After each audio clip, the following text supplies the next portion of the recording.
County, Ohio, Delaware County, until 8:15 a.m. At 4:31 a.m., law enforcement reported flash flooding in Delaware and Franklin counties.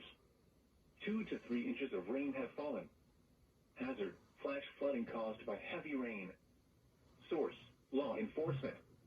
Impact: flooding of small creeks and streams, urban areas, highways, streets and underpasses, as well as other drainage and low-lying areas.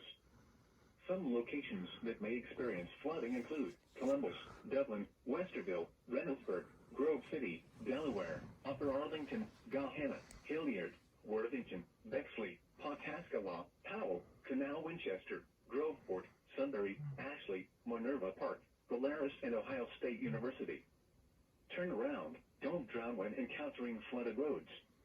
Most flood deaths occur in vehicles. Be especially cautious at night when it is harder to recognize the dangers of flooding. To report flash flooding, go to our website at weather.gov/ILN and submit your report via social media when you can do so safely.